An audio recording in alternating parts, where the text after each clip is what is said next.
আজকে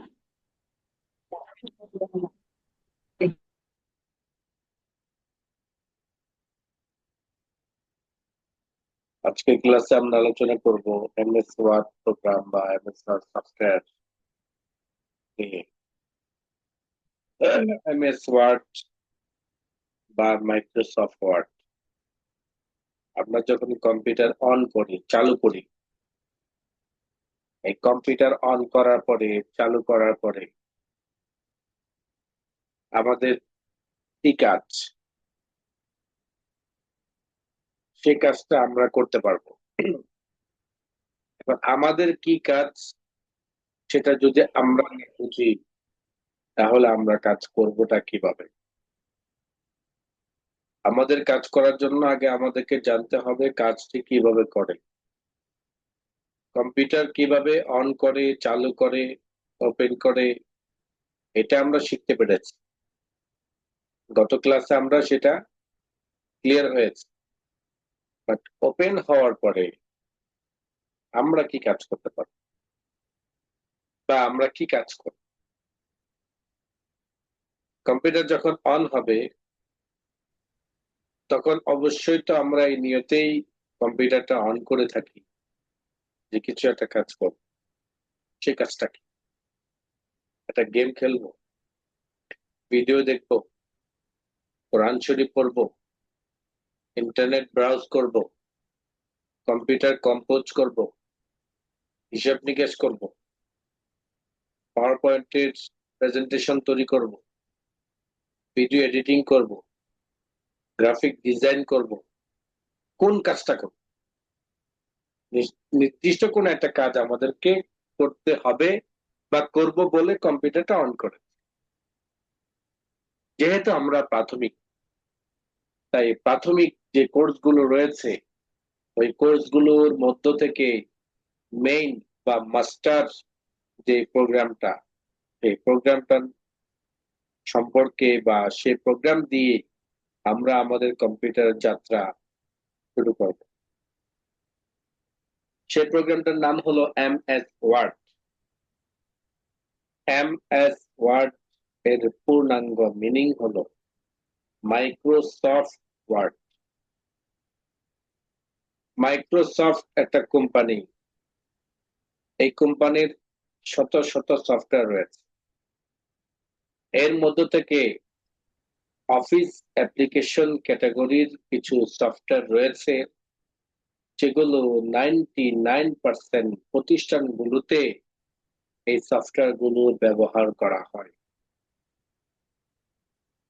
এর মধ্য থেকে একটি হলো এমএস ওয়ার্ড বা মাইক্রোসফট ওয়ার্ড, আরেকটি হলো এমএস এক্সেল বা মাইক্রোসফট এক্সেল, আরেকটি হলো মাইক্রোসফট পাওয়ার পয়েন্ট বা এমএস পাওয়ার পয়েন্ট।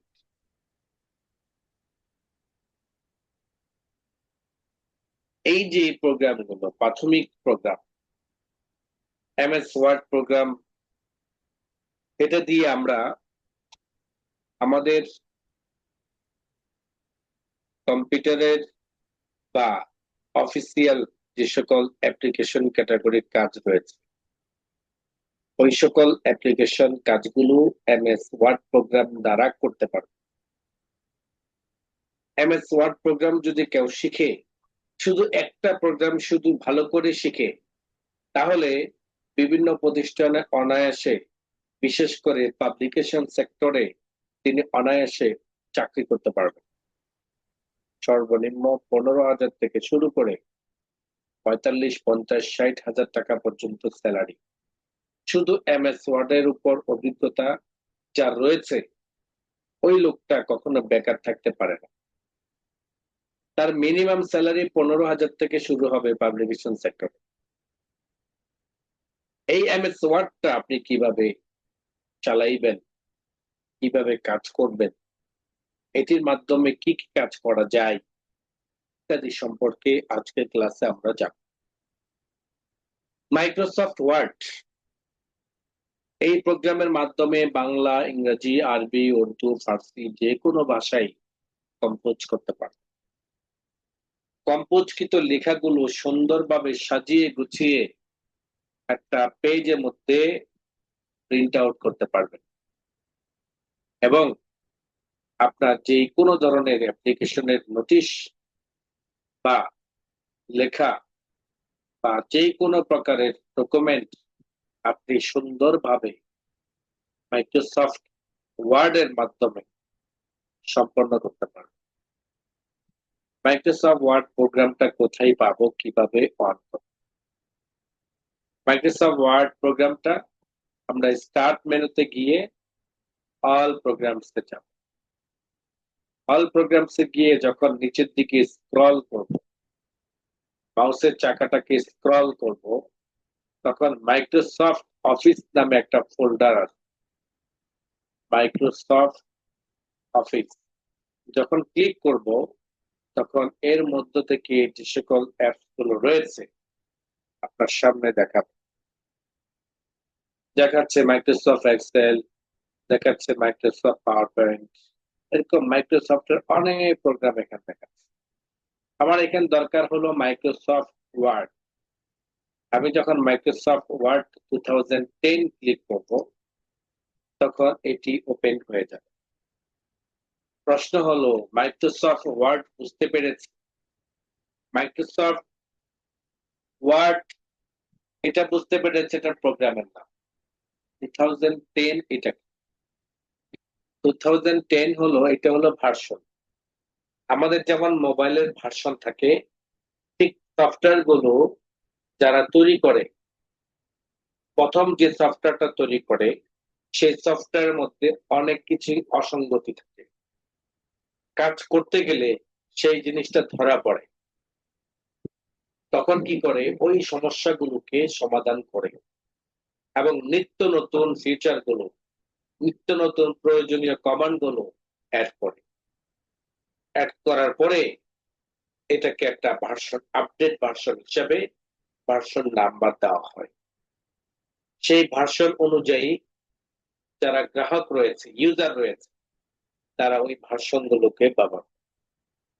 এভাবে মাইক্রোসফট ওয়ার্ড 95 থেকে শুরু করে এই পর্যন্ত 2020 2025 মানুষ ব্যবহার। এর মধ্য থেকে বিশেষ বিশেষ কিছু ভার্সন খুব জনপ্রিয়। তার মধ্য থেকে অফিস 3, অফিস 7, অফিস 10, অফিস 13, 16 এগুলো প্রসিদ্ধ। তো সবগুলোর মধ্য থেকে বেস্ট হলো অফিস 2010, যার কারণে এই ভার্সনটা আমরা ম্যাক্সিমাম ইউজারকে ব্যবহার করতে দেখি। আর এই কারণে আমরা এটা কি করব, এটা প্রত্যেকেই ইনস্টল করে নিব, কমপক্ষে শেখার সুবিধা। যেহেতু আমরা 2010 শিখাবো, সুতরাং সেই হিসাবে 2010টা ইনস্টল করে নিলে ক্লাস টু ক্লাস আপনি বুঝতে পারবেন, আপনার কম্পিউটার প্র্যাকটিস করতে পারবেন। আসেন, মাইক্রোসফট ওয়ার্ড প্রোগ্রাম কিভাবে ওপেন করতে হয় সেটা জানলাম। এবার আমার আজকের প্রথম কাজটাই হলো কম্পোজ করা। তাহলে কম্পোজ করতে হলে কিবোর্ডের সাথে আমার একটা সম্পর্ক বা পরিচয়। কিবোর্ড, আচ্ছা কে বলতে পারবেন? মাউস, মাউস কেউ বলতে পারবেন?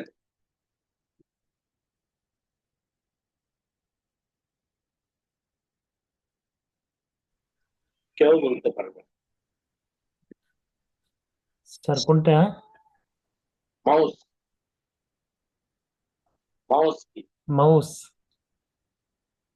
মাউস হলো যেটার মাধ্যমে আপনি হাত দিয়ে নাড়াচাড়া করে করতেছেন এটা। গুড। মাউস হলো কম্পিউটারের নির্দেশক ডিভাইস। মাউস হলো কম্পিউটারকে নির্দেশক কি ডিভাইস।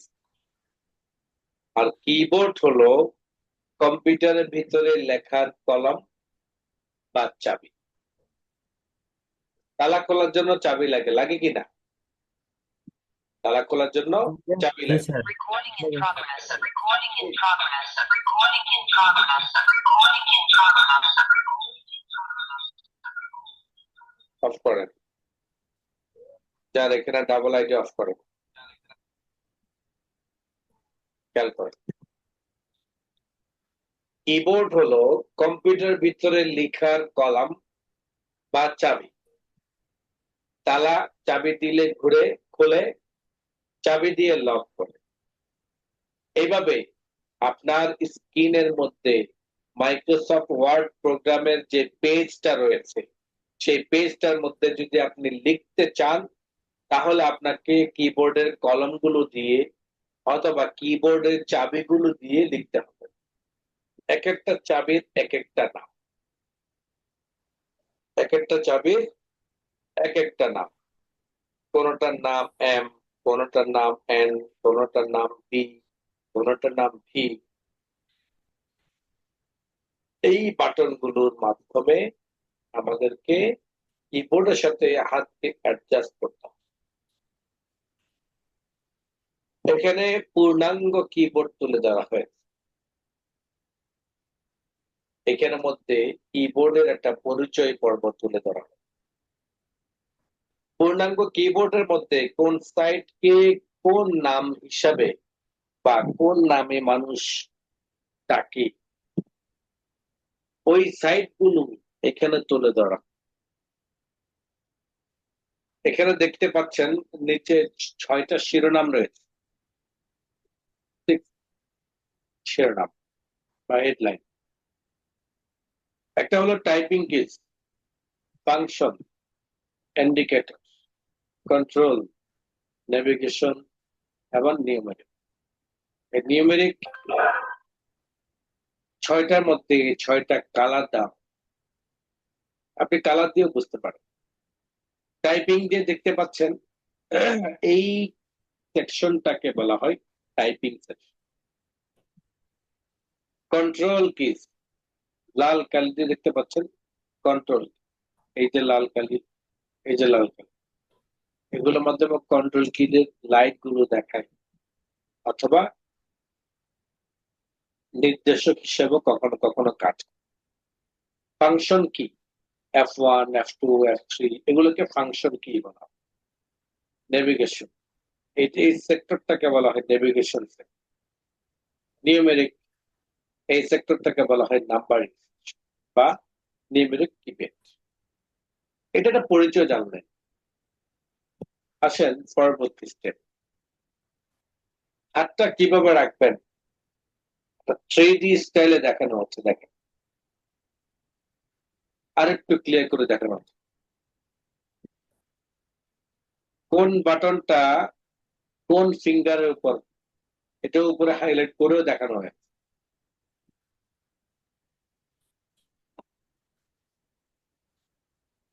এবার দেখেন, আমাদের কিবোর্ডটাকে, আমাদের কিবোর্ডের মেইন পার্টটা এখানে আসছে, তাই না? কিবোর্ডের মেইন পার্ট, মেইন পার্ট মানে হলো শুধুমাত্র লেখার সাইড গুলো। ডান পাশে নেভিগেশন ছিল, নিউমেরিক সেকশন ছিল, বাট ওগুলো কিন্তু এটার মধ্যে নাই, কারণ ওই সেক্টরটা আমরা আরো পরে শিখব। মেইন হলো আমাদের টাইপ। টাইপিং এর জন্য এখানে 2টা বর্ডার দেওয়া হয়। কয়টা বর্ডার? 2 দেশের মিডলে একটা বর্ডার। দেখেন এই যে একটা বর্ডার, এটা দিয়ে আপনাকে নির্দেশ করা হচ্ছে বা সতর্ক করা হচ্ছে এই হাত কখনো যাতে এই এটার সীমাটাকে কি করে, লঙ্ঘন না করে, এই সীমা যাতে কখনো অতিক্রম না করে। বর্ডারটা যদি অতিক্রম করে তাহলে নিয়ম অনুযায়ী সে আসামি।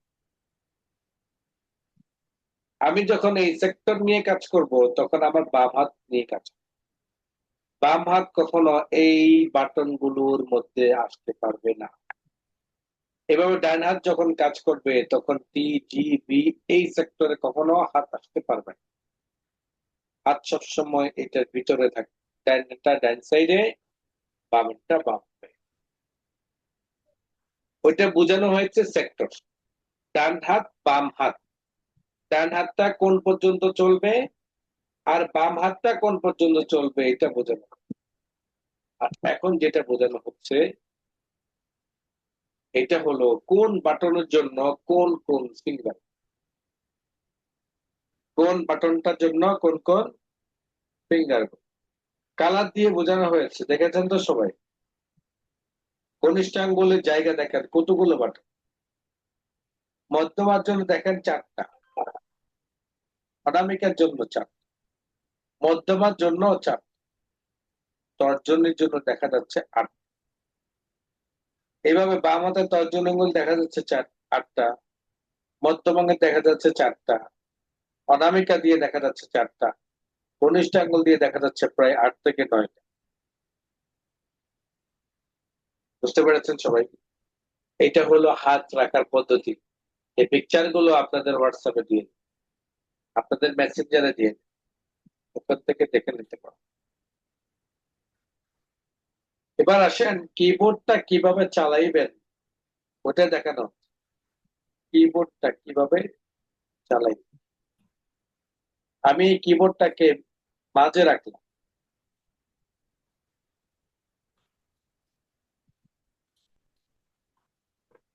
খেয়াল করো,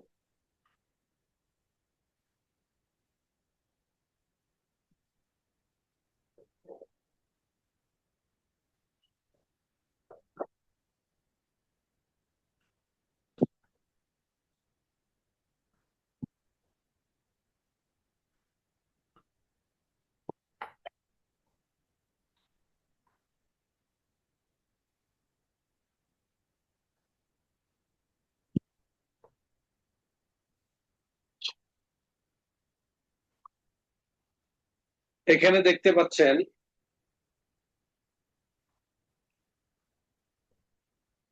ডান হাতের তর্জনী আঙ্গুল দিয়ে কোন বাটনটা রয়েছে বলেন দেখি।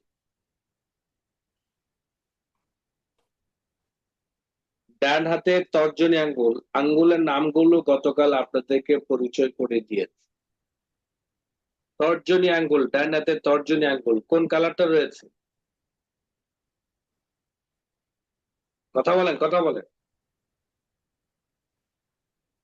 সবাই কথা বলেন। হোয়াইট কালার, হ্যাঁ, হোয়াইট কালার, ডান হাতের তর্জনী আঙ্গুল, তর্জনী। অন্যরা বলেন, একজনের নাই পারলো, অন্যরা কি পারেন না নাকি? হলুদ কালার, নেভি ব্লু। হাই রাম। আমার কি কালারও আপনাদেরকে পরিচয় করে দিতে হবে? এটা অমুক কালার, এটা অমুক colour. Yellow colour. Yellow colour, navy blue, তাই না? ইয়েলো কালার কি নেভি ব্লু? স্যার তর্জনী কালার মনে হয় চিনতে পারে নাই, তর্জনী তর্জনীটাই চেনে, শাহাদাত আঙ্গুলি। তর্জনীটাই চেনে নাই, তাহলে কালারটা কিভাবে চেনে? গতকাল যারা ক্লাস করেন নাই, নাম্বার 1, ক্লাস বোঝার চেষ্টা করেন নাই, নাম্বার 2, ক্লাসে ভিডিও দেখেন নাই, নাম্বার 3, তারাই আজকে বলতে পারতেছেন। ক্লাস করেন নাই, ক্লাসে মনোযোগী ছিলেন না, ক্লাসের ভিডিও দেখেন নাই।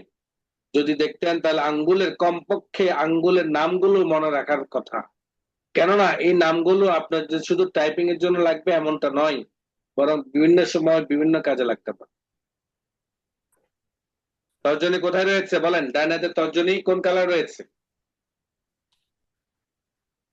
Navy blue. ফ্রেশ কালার আছে, তর্জনী ডান হাতের শাহাদাত আঙ্গুল, এই যেখানে আঙ্গুলটা রয়েছে দেখেন, আমি তো আপনাদেরকে আঙ্গুলটা ইয়ে করে দিইনি, আমি তো আপনাদেরকে আঙ্গুলটা দেখাচ্ছি, তারপরে কেন বুঝতেছেন?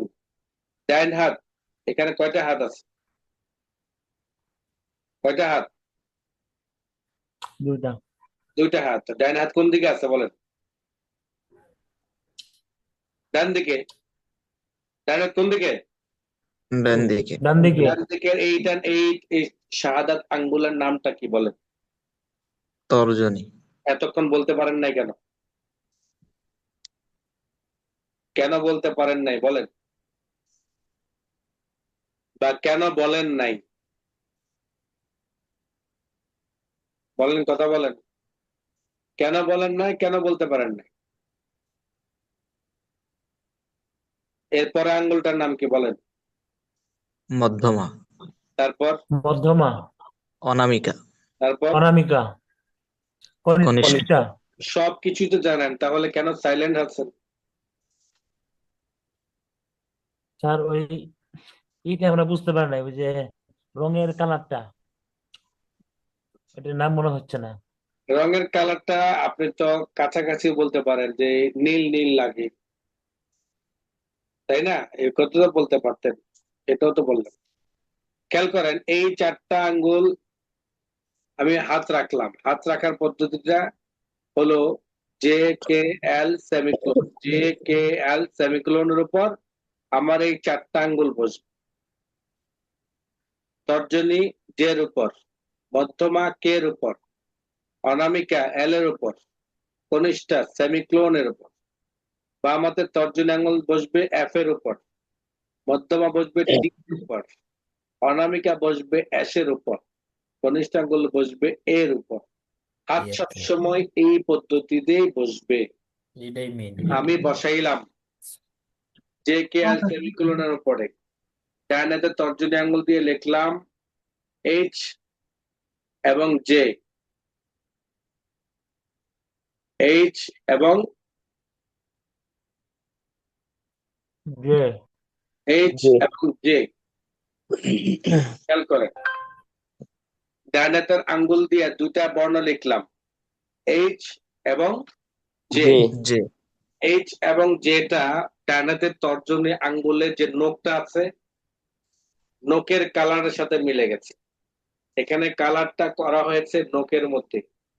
নীল পালিশটা কি বলে?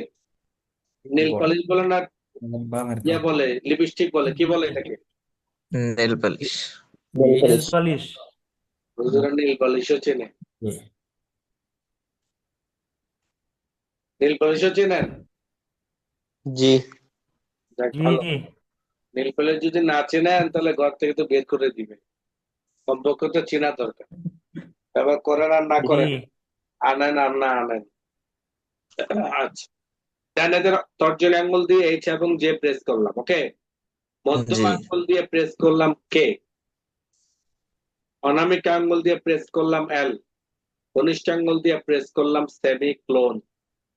Semi clone. ক্লোন, আবার ক্লোন। খেয়াল করেন, ডান হাতের তর্জনী আঙ্গুল দিয়ে এইচ বাটন প্রেস করলাম, ফলে কি আসলো? এইচ। জে বাটন প্রেস করলাম, ফলে কি আসলো? জে। মধ্যম আঙ্গুল দিয়ে কে, অনামিকা আঙ্গুল দিয়ে এল, কনিষ্ঠ আঙ্গুল দিয়ে সেমি ক্লোন। এটা আমরা কমপক্ষে 5 মিনিট লিখবো। ক মিনিট? 5 minute, 5 minute. ডান হাতের, ডান হাতের এই 4-5টা বাটন লিখেছি আমরা, তাই না? এবার আসেন বাম পাশে। বাম হাতের তর্জনী আঙ্গুল কোন কোন বাটন রয়েছে বলেন দেখি আমাকে একজন। এস, ডি, এফ, জি, ASDFG এটা বল। প্রশ্ন করলাম একটা, উত্তর দিলেন আরেক। প্রশ্ন করলাম বাম হাতের তর্জনী আঙ্গুলের মধ্যে কোন কোন বাটন আছে বলেন। FG এফ, জি, মানে বাম সাইড থেকে বলেছেন, আমি ডান সাইড থেকে বলি জি এবং এফ। যেহেতু আমি DSA। যেহেতু আমি এই সাইড থেকে ডান দিকে গেলাম একটা নিয়মতান্ত্রিক ভাবে, জি তাহলে আমি কিভাবে এই জায়গা থেকে আসবো? আমি তো এই জায়গা থেকে বাম দিকে যাব, তাই না? তাহলে জি, GFDSA। আচ্ছা, জি এফ। বাম হাতের তর্জনী জি। আঙ্গুল দিয়ে কয়টা বাটন? GF দুইটা। দুইটা বাটন। GF। মধ্যম আঙ্গুল দিয়ে ডি, অনামিকা আঙ্গুল দিয়ে এস, S। কনিষ্ঠ আঙ্গুল দিয়ে এ। A। আপনারা অনেকেই হয়তো অন্যান্য প্রতিষ্ঠানগুলোতে শিখেছেন ASDF, এই সিস্টেমে, যার কারণে আপনাদের মুখে অটোমেটিক ভাবে ওইটাই আসছে। আমরা তার ভিন্ন রকমের শিখাই, কারণ হলো আমাদের কাজ যেহেতু ডান সাইড থেকে, আমাদের কাজ যেহেতু শক্তি বর্তমান দিয়ে আগে শুরু, তাই আমরা আগে ওইভাবে শিখি। কনিষ্ঠ আঙ্গুলের শক্তি কম, তর্জনী আঙ্গুলের শক্তি বেশি, যেটা শক্তি বেশি সেটা আগে শুরু করতে হয়, যেটা শক্তি কম সেটা লাস্টে দিতে হয়। ফলে অনুষ্ঠানটা, প্রোগ্রামটা বা কাজটা পরিপূর্ণভাবে সম্পন্ন করা পসিবল হয়। খেয়াল করেন, তাহলে আবার খেয়াল করে বাম হাতের তর্জনী আঙ্গুল দিয়ে জি এবং এফ, কথা বলবেন আমার সাথে। মধ্যম আঙ্গুল দিয়ে কি? ডি। ডি অনামিকা আঙ্গুল দিয়ে এস, এফ কনিষ্ঠ আঙ্গুল এস দিয়ে এ। এ এ আমরা এটা লিখলাম। ডান হাতে 4টা বাটনের কাজ করলাম, বাম হাতে 4টা ফিঙ্গারের কাজ করলাম, মাঝখানে 2টা ফিঙ্গার কিন্তু বাদ রয়ে গেছে, তাই না? জি জি এই 2টা ফিঙ্গারের কাজ কিন্তু এখনো পর্যন্ত দেখাই নেই। এই 2টা ফিঙ্গার মূলত হলো স্পেস বার। এই যে লম্বা একটা ডান্ডা দেখতে পাচ্ছেন, এটার স্পেস নাম হলো স্পেস বার। এই জায়গা দিলেও ফাঁকা হবে, এই জায়গা দিলেও ফাঁকা হবে, মাঝখানে দিলেও ফাঁকা হবে। এই দুই বৃদ্ধ মিয়ার কাজ হলো ফাঁকা করা। জি দুইজন ঝগড়া লেগে দিলে মাঝখান দিয়ে কি করা? গ্যাপ তৈরি করা। এটা কার কাজ? স্পেস বৃদ্ধাঙ্গুলের কাজ। কার কাজ? কাজ বৃদ্ধাঙ্গুলির কাজ। আর বৃদ্ধাঙ্গুলি কোন কোন বাটন দিয়ে কাজ করে থাকে? এটা স্পেস বার দিয়ে। খেয়াল করেন, বাম হাতের তর্জনী আঙ্গুল দিয়ে জি এবং এফ, মধ্যম আঙ্গুল দিয়ে ডি, অনামিকা আঙ্গুল দিয়ে এস, কনিষ্ঠ আঙ্গুল দিয়ে এ। বাম হাতে এ দিলাম, এবার ডান হাতে বৃদ্ধাঙ্গুল দিয়ে স্পেস দিতে হবে। কারণ বাম হাতের কোন লেখা শেষ হলে ডান হাতে স্পেস, ডান হাতে কোন লেখা শেষ হলে বাম হাতে স্পেস। এই ফর্মুলাটা খেয়াল করেন। যে কোনো ভাষাই আপনি কম্পোজ করেন না কেন, স্পেস দিতে হবে। সর্বশেষ বাটন যেটা আপনি শেষ করেছেন সেটা কোন হাতে করেছেন, সেটা যদি ডান হাতে করে থাকেন তাহলে বাম হাতে বৃদ্ধাঙ্গুল দিয়ে স্পেস হবে। সেটা যদি ডান হাত দিয়ে করে থাকেন, বাম হাত দিয়ে করে থাকেন, তাহলে ডান হাতে বৃদ্ধাঙ্গুল দিয়ে কি হবে? স্পেস হবে। এটা কমপক্ষে 5 মিনিট লিখবেন। কয় মিনিট? 5 মিনিট 5 মিনিট তাহলে এই ডান পাশটা 5 মিনিট লিখলাম, বাম পাশটা 5 মিনিট লিখলাম, তাহলে মিডলের পুরো লাইনটা শেষ হলো কিনা? জি পুরো লাইনটা আমরা সর্বোচ্চ 10 মিনিট প্র্যাকটিস করলে হবে। আমরা কিবোর্ডে লিখবো, মুখে উচ্চারণ করব, আর অন্তর মধ্যে এটা করে দিব, যুক্ত করে নিব। আমার অমুক বাটনের মধ্যে অমুক আঙ্গুল দিয়ে অমুক লেখাটা লেখা যায়। এবার আসেন টপ লাইন। আমরা যে লাইনটা লিখেছিলাম সেটাকে বলা হয় মিডল লাইন। মিডল লাইনের একটা উপরে হলো টপ লাইন। টপ লাইনের মধ্যেও সেম এই পদ্ধতি। কালার অনুযায়ী আমাকে আপনারা টপ লাইনের কিভাবে কম্পোজ করবো এটা আপনারা বলে দিবেন আমাকে। বলেন, এই যেখানে যে রংগুলো রয়েছে, রঙের সাথে রং মিলে মিলে বলতে পারেন। সহজ হিসাব, উত্তর আপনার সামনে। আপনি যদি ওই বোকার মতো হন, এক ডিমওয়ালা কি করছে? বাজারে যেতেছে ডিম বিক্রি করার জন্য। প্রতিমধ্যে এক পাগল বা এক বোকা জিজ্ঞেস করতেছে, কি রে কই যাস? তো মাথায় যে ডিম নিয়ে যাচ্ছে সে বলতেছে, আমার মাথায় ডিম আছে, আমি বাজারে যাই ডিম বিক্রি করব। খেয়াল করেন কিন্তু। তখন সে বলতেছে, যে জিজ্ঞেস করতেছে, ওই বোকাটা জিজ্ঞেস করতেছে, শুনলাম তুই নাকি বলদ, তুই আবার ডিম বিক্রি করবি কেমনে? তখন ডিমওয়ালা উত্তর দেয়, আচ্ছা তুই তো কম বলদ না, আচ্ছা বলতো দেখি আমার মাথায় কি আছে। বলতে বললে তোর এখান থেকে একটা ডিম দিব। দেখেন কয়বার বলছে? প্রথমবার বলছে আমার মাথায় ডিম আছে, বাজারে যাই ডিম বিক্রি করব। দ্বিতীয়বার বলছে তুই যদি বলতে পারস তাহলে আমার মাথা থেকে একটা ডিম তোকে দিব। যে প্রশ্ন করছিল কি নিয়ে যাস, সে বললো আচ্ছা বলতেছি, আমার মাথা থেকে চুলকায়, একটু ক্লিয়ার করে দে আমাকে, একটু ভেঙে দে যাতে আমি বলতে পারি, আমার বোঝাটা সহজ হয়। তখন সে বলছে আমার মাথা যেটা আছে সেটা ভাঙলে কুসুম লাল হতে পারে, হলুদ হতে পারে, আর কমনা কইলে বুঝে যাবে। তখন যে প্রশ্ন করছিল সে বললো তোর মাথায় লেপ। কথাটা বুঝতে পেরেছেন কিনা? জি কিন্তু অনেক ভাবেই কিন্তু বোঝানোর চেষ্টা করেছে তার মাথায় কি আছে, ডিম আছে। কিন্তু যে প্রশ্ন করেছিল সে প্রশ্নকারীকে এত কিছু স্পষ্ট করে দেওয়ার পরেও প্রশ্নকারী কি করতে পারে না, উত্তর দিতে পারে নাই। আপনাদের এই সামনে দেখানো অবস্থাও যদি আপনি বলতে না পারেন, আপনি কিন্তু ওই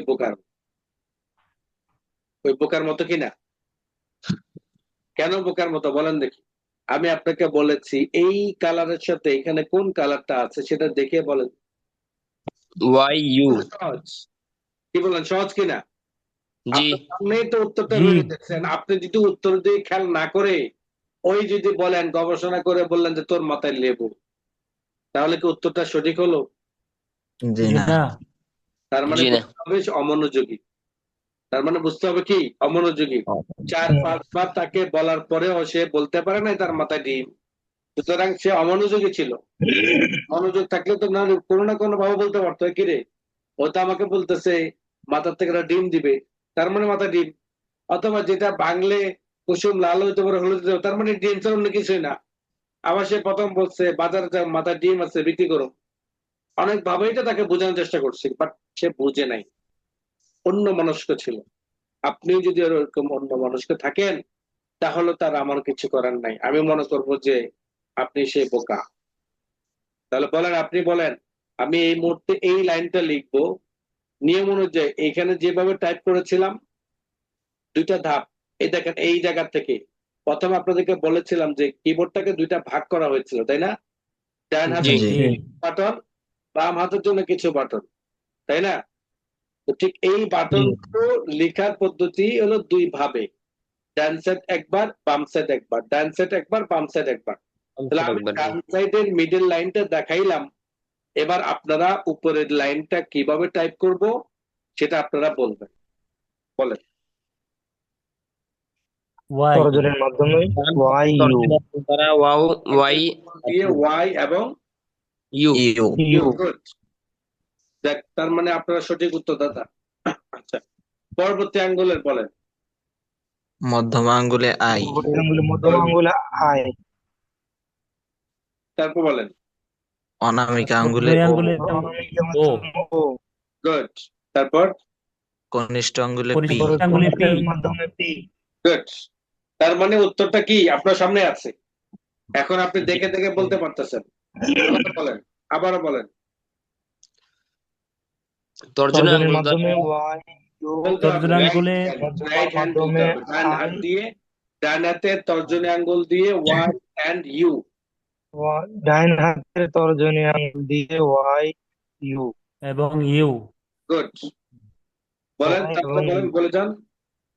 মধ্যম আঙ্গুলে মধ্যম আই। আঙ্গুল দিয়ে তাই I অনামিকা দিয়ে অনামিকা আঙ্গুল দ্বারা U O O অনামিকাতে ও, দ্বারা P কনিষ্ঠ আঙ্গুলে পি। আচ্ছা, তাহলে কোন বাটনটা কোন আঙ্গুলের জন্য বরাদ্দ এটা তো ক্লিয়ার হলেন, তাই না? জি জি এটা কমপক্ষে 5 মিনিট লাগবে, কমপক্ষে। এবার আসেন বাম হাতটা বলেন। বাম হাতের তর্জনীর মাধ্যমে হলো T R টি আর আর মাধ্যমিক আঙ্গুল দ্বারা T এবং R মধ্যমা দিয়ে হলো E আর আর অনামিকার মাধ্যমে হলো অনামিকা আঙ্গুল দ্বারা W অনামিকা আর হলো ডব্লিউ। কনিষ্ঠের মাধ্যমে হলো Q আবার বলেন।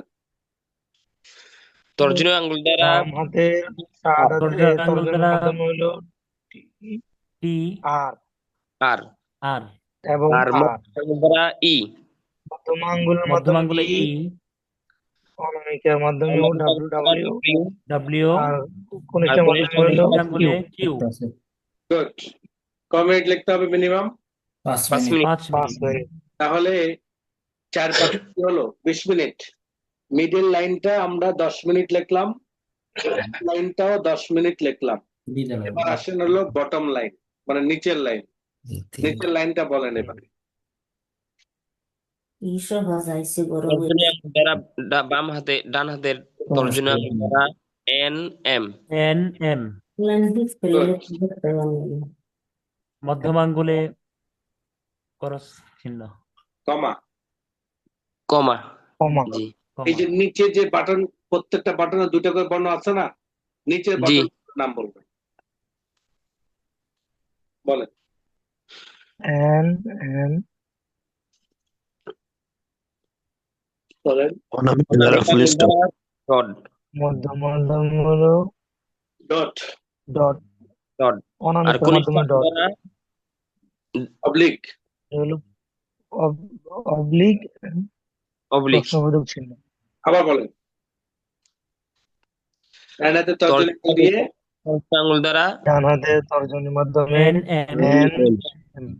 মধ্যম আঙ্গুল দিয়ে আঙ্গুল দ্বারা কমা।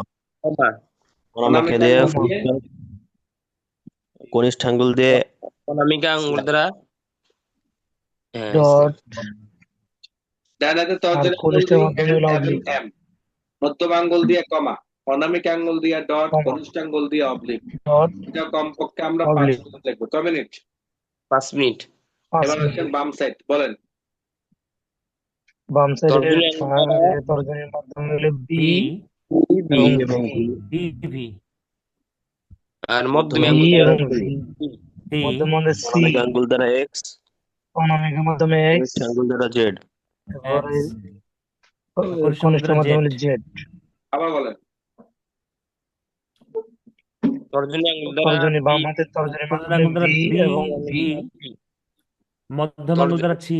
মধ্যম আঙ্গুল দ্বারা দ্বারা সি। এক্স। আর অনামিকা তর্জনী আঙ্গুলের আঙ্গুল মাধ্যমে দ্বারা এক্স। অনামিকার দ্বারা কনিষ্ঠের এক্স। মাধ্যমে হলো জেড। কনিষ্ঠ আঙ্গুল দ্বারা জেড। তাহলে এটা কমপক্ষে লিখতে হবে 5 মিনিট। বা আমাদের তর্জনী আঙ্গুল দিয়ে বি এবং ভি, অনামিকা আঙ্গুল দিয়ে সি, মধ্যম আঙ্গুল দিয়ে সি, অনামিকা আঙ্গুল দিয়ে এক্স, কনিষ্ঠ আঙ্গুল দিয়ে জেড, কমপক্ষে 5 মিনিট। জেড। তাহলে টোটালি 3টা লাইনের 2টা সেক্টর, রাইট এন্ড লেফট, 2টা সাইডের 3টা লাইনের 3 দুগুণা কত হবে? 6, অর্থাৎ 5 30 মিনিট। 5 6 30। 30 মিনিট যদি আপনি কিবোর্ডে কম্পোজ করেন এই নিয়ম অনুযায়ী, তাহলে আপনি ইংরেজিতে আধা ঘন্টা পর থেকে ইংরেজিতে লেখা শুরু করতে পারবেন। এই ফর্মুলাতে যদি আপনি 30 মিনিট কম্পোজ করেন, তাহলে আপনি কি করতে পারবেন? ইংরেজিতে কম্পোজ করতে পারবেন আধা ঘন্টা পর থেকে। আধা ঘন্টা পর থেকে কি করতে পারবেন? ইংরেজিতে কম্পোজ করতে পারবেন। কম্পোজ করা শুরু করতে পারবো।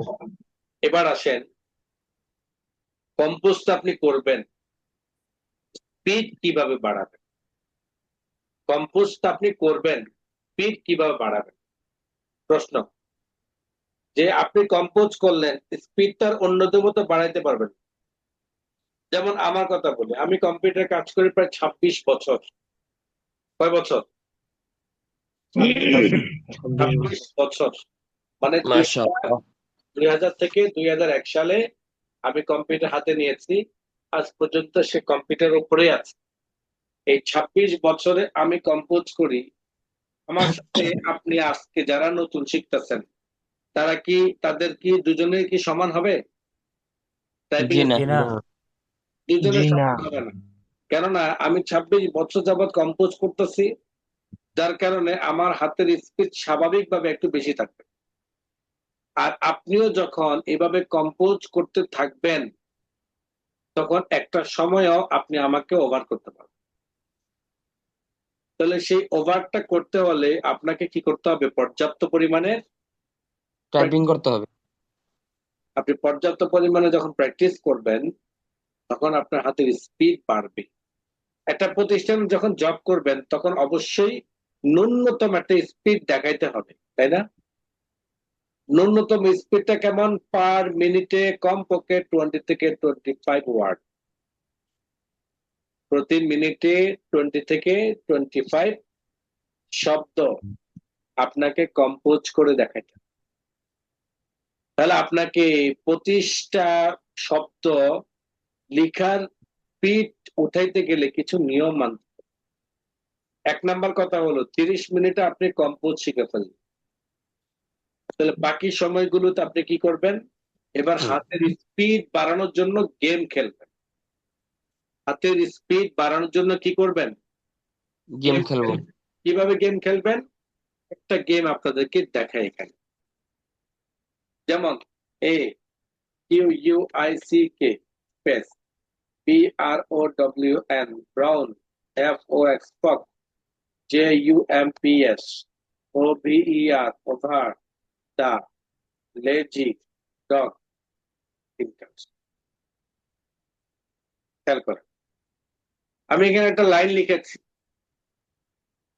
আপনি যে 30 মিনিট যাবত লিখেছেন না, 30 মিনিট যাবত কি লিখেছেন? এ থেকে জেড পর্যন্ত বর্ণগুলোই তো লিখেছেন, তাই না? এ থেকে জি জেড পর্যন্ত 30 মিনিটে কেবল ওই বর্ণগুলোই আপনি লিখেছেন। আচ্ছা 30 মিনিট আপনি বর্ণ লেখার পরে আপনি যদি কোন একটা চ্যাপ্টার লেখা শুরু করেন, ওই চ্যাপ্টারের মধ্যে কিন্তু এ টু জেড সকল বর্ণ নাও থাকতে পারে, তাই না? আপনি কোন একটা লেখা নিলেন, লেখা নিয়ে আপনি লেখা শুরু করলেন, ওই লেখার মধ্যে কি এ টু জেড সকল বর্ণ কি আসতে পারে? জি না নাও আসতে পারে, তাই না? জি কিন্তু আমি আপনাকে যে লাইনটা দেখালাম, এই একটা লাইনের মধ্যে এ টু জেড সকল বর্ণ আছে। একটা লাইনের মধ্যে কি আছে? এ টু জেড সকল বর্ণ রয়েছে। এ দরকার এ আছে, বি দরকার বি আছে, সি দরকার সি আছে, সি আছে, ডি দরকার ডি আছে। এভাবে এ টু জেড সকল বর্ণগুলো এই লাইনের মধ্যে রয়েছে। তাহলে আপনি যখন 30 মিনিট ABCD এগুলো শিখবেন, শিখার পরে প্রথম সবকটাই হবে আপনাকে এই লাইনটা কমপক্ষে 10 পৃষ্ঠা লেখা। A quick brown fox jumps over the lazy dog. আপনি এই লাইনটা যদি কমপক্ষে 10 পৃষ্ঠা লিখতে পারেন, তাহলে আপনার হাতের পিঠ আর মোড়াবে না। মোড়াবে না বলতে, যখন আপনি লিখতে যাবেন চোখ বন্ধ করে, তখন আর ওই বর্ণ খোঁজা লাগবে না যে বর্ণটা কোথায় আছে রে কোথায় আছে রে, এটা খোঁজা লাগবে না। এর জন্য এইটা লিখবেন ফার্স্ট 10 পেজ। এরপর আপনি কি করবেন? যদি আপনার কম্পিউটারের মধ্যে নেট থাকে, তাহলে আপনার কম্পিউটারের মধ্যে লিখবেন টাইপিং স্পিড। এখানের মধ্যে টাইপিং স্পিড দিয়ে দিবেন, টাইপিং TYPIN। এখানে টাইপিং স্পিড দিতে পারেন, অথবা টাইপিং গেমসও দিতে পারেন। টাইপিং গেমস অনলাইন দিলাম, এখানে ফ্রি অনেক কিছু টাইপিং রয়েছে। গেম কেমন গেম? টাইপিং এর উপরে একটা প্রশ্ন আসতে পারে না? হ্যাঁ, টাইপিং এর উপরে গেম মানে হলো একটা গেমের মতো, কিন্তু বর্ণ আসবে, সে বর্ণটা খুব দ্রুত গতিতে নিচের দিকে চলে যাবে, আপনাকে এর ভিতরে কম্পোজ করতে হবে। যেমন আমি এখানে দেখাচ্ছি F E E V S A N G L E H O M E M E T R O R A M R O L L S L O S S Z O M F E L L U L D L A R R Y B H E H S A R E F R O M T I N S S T I N O S R T W A Y T N S O F I D R I C K F A C T M A S N A T O U T F O C U S N U L L A H A V E N M A R S O U R P E T P I A N O P H A R T P BSCK, OURS, WRN, WHOST, BRSCK, BRAMS, BUDBY, AGENT, DEA. আমার game শেষ। এখন আমাকে একটা summary দেখাবো আমি কত score করলাম। দেখান স্কোর দেখাচ্ছি 53,352 AS SCOTE SCOUT BWK PSC POUR FR PHAT LIFT RUBY OU FRA MB AGRE CAY RICX RIGGE BRIOR AW BWN WS BUNDS JM INGR SCA CR FL AGS DUC LED SAP WL SAP HINC SLID SCAKE MAY SMALL AST SOUT ITS WIT FILED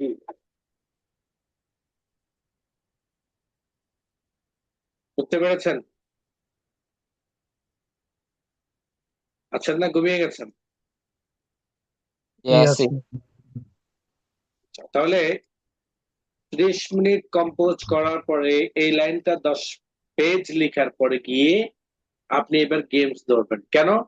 games হলো এমন একটা জিনিস যেটা আপনাকে খুব দ্রুত গতিতে বাড়াবে, যেটা আপনাকে শুধুমাত্র কি করবে, খুব দ্রুততে স্পিড বাড়াবে, মানে আপনাকে দেখাবে যে খুব দ্রুত লিখো, নিচে পড়ে যাচ্ছে। এরকম গেম তো এখানে একটা আছে, এরকম আরো অনেক গেম আছে।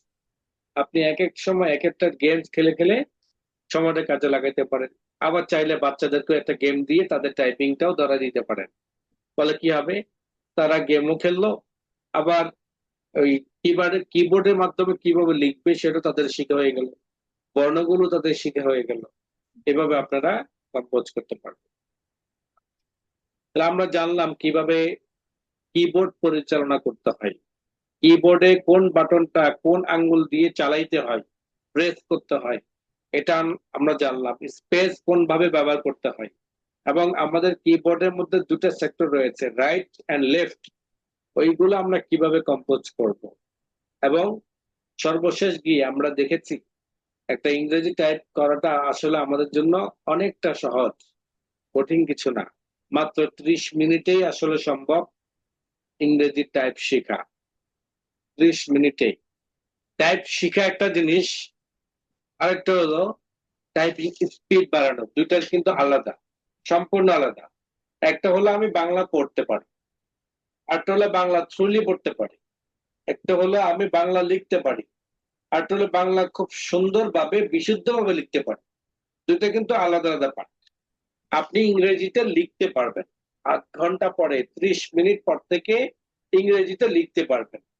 স্পিডটা বা নির্ভুলটা সেটা কাজ করতে করতে আসবে। সবাই বুঝতে পেরেছেন? আজকে ক্লাস কারো প্রশ্ন থাকলে